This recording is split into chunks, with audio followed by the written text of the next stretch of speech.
Well, I'd like to welcome back everyone. This is Bob Roswick with the Bismarck Air Museum, and with me today is Tom Trousdale, our docent, as we have another episode of The Docent and the Doctor. Tom and I are in the tail end of the Lockheed Orion. It's been quite interesting. A lot of famous people involved with this aircraft, and we're going to just pick it up with another famous person. This is Jimmy Doolittle, and again, another picture of him with the Shell Aviation Orion. He flew it all around. He flew it all around, hauling company officials all around for Shell Aviation, because Shell at this time was a leading supplier of aviation gas, and what better way to sell gas than to have it powering your airplane, and airplane being a very high-speed, high-powered airplane flying around, why it fit the bill and sold a lot of Shell Aviation gas for the company. And this is the same picture we looked at right away, the second slide, and the yellow bird, and you can see what black and white does to that. It just takes all the sex appeal right out of it. You bet it does, yep. Our next picture we have here is just a kind of a generic military version of the aircraft. Tom? Yes, borrowed by the Air Force, and of course they called it Orion UC-85, but it's basically an airplane that just had a different paint scheme and the U.S. insignia painted on it and used by the military. All right, Tom, here's another picture of American Airlines, and again we're talking about black and white pictures, and so tell us what this plane would look like if we had a little color. This is probably one of the most attractive paint schemes that I have ever seen, and it is a real nice gloss dark blue, and of course you can see where the dark blue is. Then the lighter portions are a bright orange, almost a day glow orange, and this was the American color scheme until they went to the all silver paint scheme in the 30s on their DC-3s. But as long as they had aircraft, now you'll notice the two behind it, there is a old Stinson trimotor, believe it or not, sitting there, and that is dark blue with the orange stripe and the orange wings. And then there's a Pilgrim, Pitcairn Pilgrim, sitting in front of the airport. And this is at, I think, Midway Airport in Chicago, and that again is dark blue with the bright orange wings and the bright orange tail. Very attractive scheme. Yeah, and it's kind of a shame we don't get to see that, but that's back when everybody was in black and white, right? That's right, yeah. The only way that you'll see this is if an artist had painted a picture of it, you would see this in its actual color. And fortunately, we do get exposed to those photos from time to time. And what do we have here, Tom? These are three of Northwest, the whole fleet of Northwest Airways. Again, I have to say that. You'll see it on the sign there.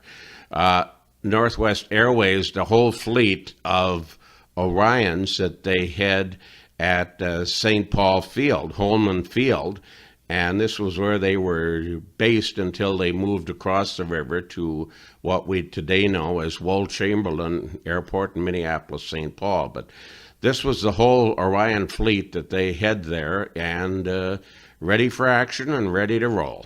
And this is the picture we started with, one of these aircraft at the Bismarck Airport. Correct. Yeah. Now, not only Northwest flew them, but we had a few other ones in the area. Yeah, we did. As a matter of fact, you'll see even Northern Airways up in Minot, which is an outfit that I have to do a little more research on, but they had a Vega that they flew in 1928, and as Northwest flew their Orions from 33 to 35. All right. Have you heard of this guy?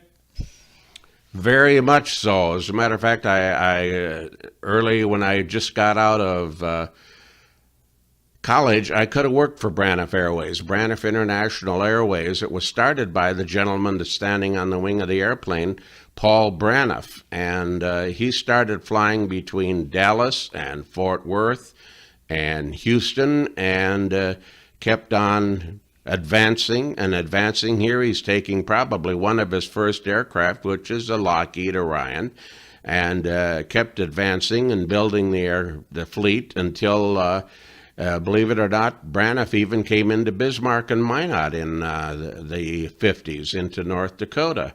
And they sold their route to North Central Airlines in 1959. So Braniff kept on advancing and advancing, and you look at an airline you look at an airline timetable from after deregulation.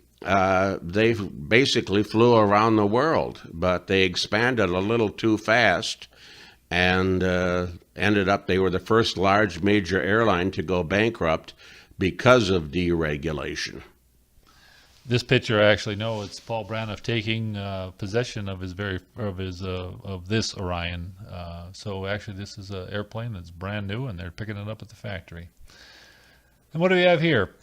Probably the interior of that Orion. The one thing that crossed my mind, you can see the interior there of the cockpit. It isn't that wide, trust me. The other thing that intrigued me, I'm sure these are leather seats, simply because the fact that in their day you didn't want to have cloth because you didn't fly above the turbulence, you flew in the turbulence. And the other nickname about Braniff, the route that they flew, it was known as Tornado Alley because they basically flew the Midwest part of the United States all the way from Minot, North Dakota, down to Mexico City. And if you flew with a Braniff pilot, you flew with someone that had weather and that had experience. As a matter of fact, not generally known, Braniff Airways trained the crews for Air Force One, and they also did training for Pan American World Airways. So their pilots were top notch. In this picture, we show a couple things. These chairs the backs are folded up, and they're actually slipped up against the wall, so you can maneuver in here. I'm sure once they're down, they're side by side. The other thing you'll see here is a lot of things to grab onto. We got some grab rails here. We got grab rails up here. We got a lot of places to hold on in the event that the ride gets exciting. And you also have your emergency exit again, and the main exit. So yeah, the ride could get plenty exciting, believe me. And that's our last picture, Tom. I want to thank you for looking at these pictures with us.